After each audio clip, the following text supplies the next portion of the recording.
کی محبت. چونکہ اہل بیت کی محبت ہے عین ایمان, اور بغیر ایمان کے کوئی عمل کسی بندے کا قابل قبول نہیں ہوتا. ایمان کی منزل میں آپ نہیں آئے, اسی لیے امامت کی پہلی کڑی کو رسول نے کہا تھا آج کل ایمان بھیج رہا ہوں کل کفر کے مقابل میں, کہ اس ایمان کے کل کو سمجھ جاؤ تو ہر اولاد علی کل ایمان اپنے زمانے میں ہوگا. تو بغیر کل ایمان کے آپ کے ایمان کی کوئی خبر نہیں لے سکتا کہاں ایمان آپ کا. اگر آپ کا کل سے رشتہ جز کا نہیں ہے تو جس کی کوئی قیمت ہی نہیں بنتی. آپ اگر جزوی ایمان رکھتے ہیں, معصوم کل ایمان ہوتا ہے. اب آپ کہیے میں علی کو نہیں مانتا, تو اگر علی کو نہیں مانتے تو آپ بے ایمان تو ہو سکتے ہیں, مومن یا ایمان والے نہیں ہو سکتے کیا؟ اس لیے کہ وہی ایمان والا ہوگا جو اپنا رشتہ کل ایمان سے باقی رکھے گا. اس لیے کہ ایمان کی سپلائی جہاں سے آ رہی ہے, جب اس سے آپ کا ڈسکنیکٹ ہو چکا ہے تو ایمان بچا کہاں آپ کے پاس؟ ہر پنجتن کل ایمان ہے, اور پنجتن سے رشتہ رکھنا مومن کی پہچان ہے.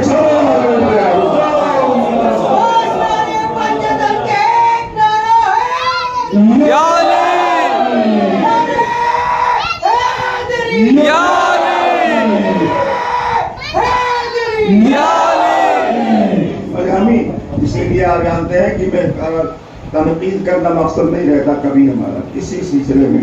کیا میں جسے پڑھتا ہوں, مجلس پڑھ رہا ہوں صبح سے, میں تنقید نہیں کرتا, لیکن اپنے اصولوں سے سمجھوتا بھی نہیں کرتا. جو اصول الہی ہے اسے بیان کرنا, جو تاریخ کی حقیقت ہے اسے سامنے رکھنا, یہ ہے کربلا کا پہلا مشن. اگر ایک جملے میں آپ کے پاس ایک جملہ میں پہنچا دوں تو ہو سکتا ہے وہی تاریخ اسلام کا آئینہ بن جائے آپ کے لیے. جملہ کیا ہے کہ ہر زمانے میں, پورا جملہ نہیں سنیں گے تو پھر آپ نہیں سمجھ پائیں گے میں نے کیا کہا. ہر زمانے میں شریف لباس میں شریر لوگ چھپے رہے, اور شریف لباس سے شریر لوگوں نے عوام کو اور معاشرے کو فریب دیا, دھوکہ دیا. یہ چلتا چلا آ رہا. کہیں نبی کا لباس پہن لیا,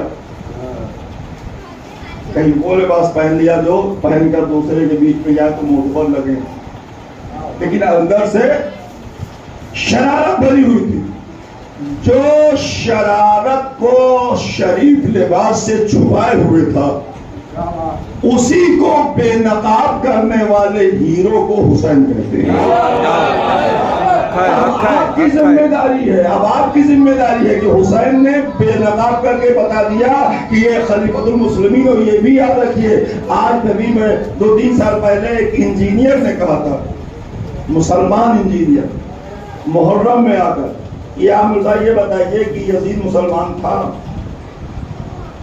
ہم نے کہا بھئی افسوس ہے کہ آپ کا نام محمد عارف ہے, اور عرفان محمد کے بعد آپ یہ پوچھ رہے ہیں کہ یزید مسلمان تھا. کتنی عمر آپ کی ہو گئی ہے, 40-45 سال کی عمر ہوئی, آپ اتنی نہیں سمجھ پائے ابھی تک. کیوں نہیں سمجھ پائے؟ اسی لیے کہ ہم نے ہر وقت کہا تو یزید کہا.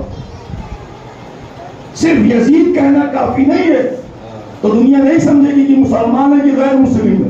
آپ کو کہنا پڑے گا, جیسے آپ کہتے ہیں علی ابن ابی طالب, ابو طالب کے بیٹے علی. جب آپ کہتے ہیں حسین ابن علی, حسین علی کے بیٹے, ویسے آپ کو کہنا پڑے گا یزید ابن معاویہ. حق ہے. جب آپ کہیں گے یزید ابن معاویہ تو معاویہ کو سب جانتا ہے مسلمان کی وہ امیر شام تھے, کاتب وحی تھے, صحابی رسول تھے, اور جتنے بھی القاب امیر المومنین تھے. تو کم سے کم جب باپ کا نام لیں گے تو باپ مسلمان ہے تو بیٹا بھی مسلمان ہی ہوگا. ہماری یہ بیان کی غلطیوں نے اسے کنفیوز کر دیا کہ وہ مسلمان تھا کہ نہیں تھا. تب سے ہم نے آج تک یزید کا اکیلا نام نہیں لیا.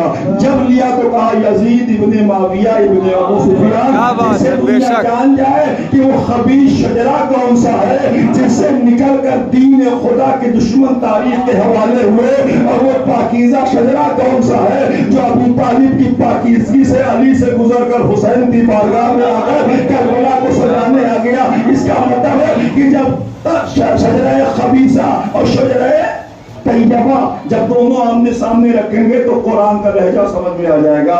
یہ شجرہ قرآن نے بیان کیا ہے کہ تمہارے بیچ میں شجرہ طیبہ بھی ہے, شجرہ خبیثہ بھی ہے. تو خبیثہ کی تلاش کیوں نہیں کی گئی؟ اگر طیبہ سمجھ میں نہیں آتا تو خبیثہ سے سمجھ لو, اگر خبیثہ سمجھ میں نہیں آتا تو طیبہ سے سمجھ لو. اس لیے کہ جو پاک ہوگا اس کے خلاف جو ہوگا وہ نجس ہوگا, جو نجس ہوگا جو اس کے خلاف ہوگا وہ طاہر ہوگا, پاکیزہ ہوگا. یہی وجہ ہے کہ طہارت اور نجاست کی جو جنگ اسلام میں چلی, افسوس اس بات کا تھا کہ دونوں طرف نام اسلام تھا.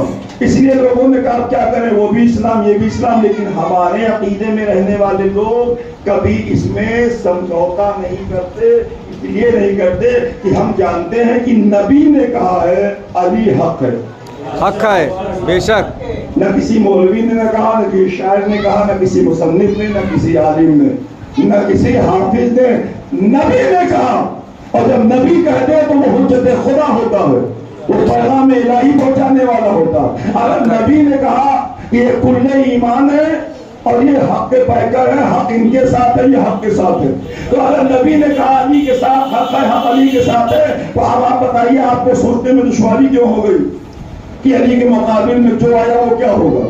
اگر حق کے مقابل میں کوئی آئے گا تو باطل ہوگا. لاکھ اپنا نام مسلمان کا رکھے, دہائی اسلام کی دے, تاریخ پکارتی رہے, لیکن ہم یہ کبھی برداشت نہیں کر سکتے کہ جو معصوم سے لڑے ہم اس کے بارے میں سوچے کہ وہ صحیح تھے کہ یہ صحیح تھے, یہ غلط ہے کہ وہ صحیح تھے. ہمیں اس کی فرصت ہی نہیں ملی. جو نبی سے لڑا وہ کافر ہے, مشرک ہے. جو علی سے لڑا وہ باطل ہے اور مشرک ہے. جو حسن سے لڑا وہ باطل اور مشرک ہے. اور جو حسین سے لڑا وہ بھی